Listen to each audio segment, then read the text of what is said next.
So I used to say, back in the very early days of the digital SAT, that you don't need to read the bullet points. Okay, I've had to revise that given some of the changes that have occurred in more recent times to basically say we can start over here, start on the right side, eliminate the answer choices that couldn't possibly accomplish what they're asking us to do, and then see how many options we have left. Now, quite often, there's only going to be one option left standing, meaning that you don't have to go over here and verify its accuracy, because it's the only thing that does what they've asked you to do. However, sometimes they're going to include a trap answer that sounds like it's doing the right thing, but turns out to be inaccurate. Okay, so that's what this is intended to sort of illustrate. So looking at this example here, it says the student wants to highlight both the positive and negative ecological impacts of the Cambrian explosion.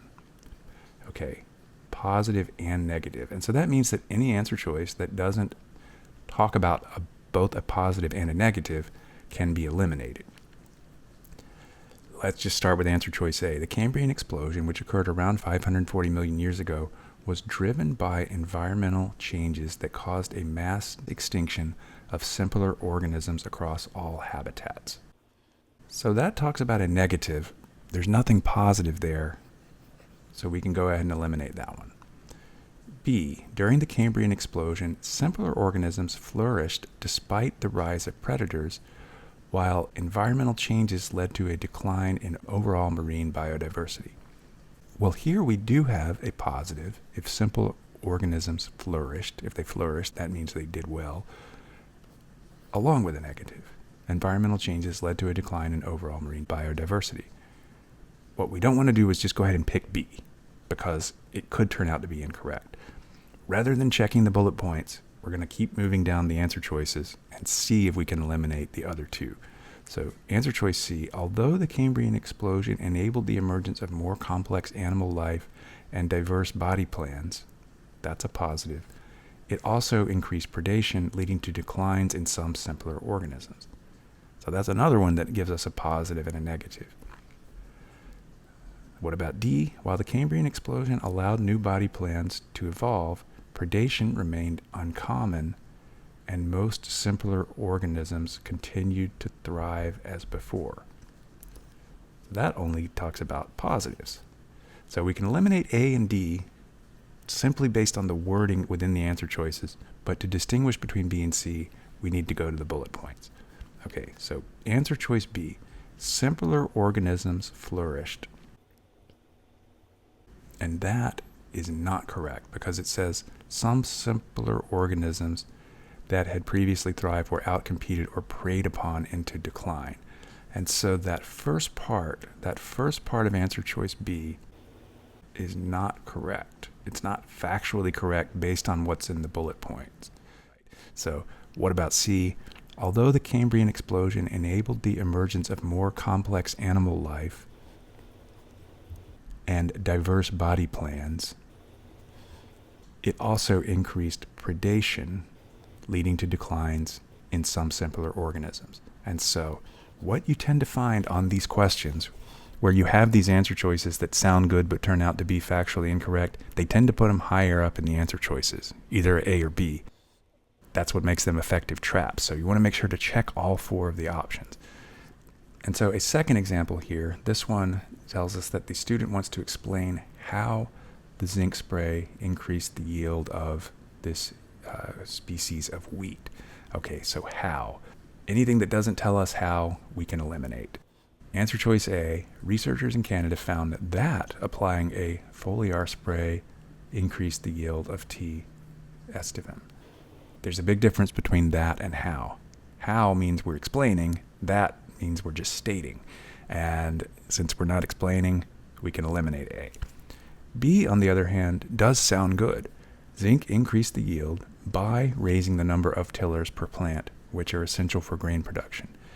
Okay, so again, we can eliminate this one, but we also don't want to just pick it and move on, because it could turn out to be incorrect.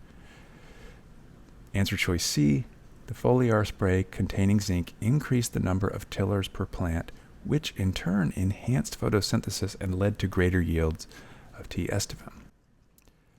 Well, that's another one that could be correct, because it's saying this thing happened, which caused this other thing to happen, which led to this other thing. So we can't eliminate that one just yet either. D, improved photosynthetic efficiency due to increased chlorophyll production was linked to larger grain size and a higher yield of T. estivin when treated with zinc. Okay, so this would be fairly unusual to have 3 potential candidates, but I have seen that happen. And so this is when we need to consult the bullet points. Okay, so starting with B, is it accurate that the zinc spray raised the number of tillers per plant? So we scan over here for tillers, and we find that in this 4th bullet point here, it says it did not increase the total number of tillers per plant. This says that it did raise the number of tillers per plant. So while this might have sounded good, it's not correct based on the bullet point. And then for that matter, C also mentions the number of tillers per plant. So we can eliminate that as well. D, on the other hand, improved photosynthetic efficiency was linked to larger grain size and a higher yield of T. estivin when treated with zinc. So it's a little more below the surface here.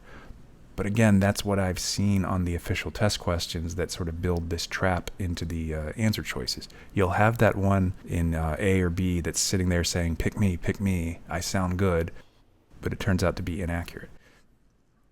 So we got to check them all. Now you might be asking, why not just read all the bullet points first? Or why not read all the bullet points before reading the question? Or why not check the accuracy of B before moving on to C and D? Well, most of the time, there is only going to be one that sounds correct. So most of the time, checking the bullet points is not going to be an efficient use of your time. That's why I'm recommending this approach where you go vertically down the answer choices, see how many you can eliminate. If you can eliminate 3 of them, you don't need to check the bullet points. If you can only eliminate 2 or 1, that's when you do need to check the bullet points. And so that's going to be the efficient but safe way to approach these questions so that you don't fall into those occasional traps that the College Board likes to set.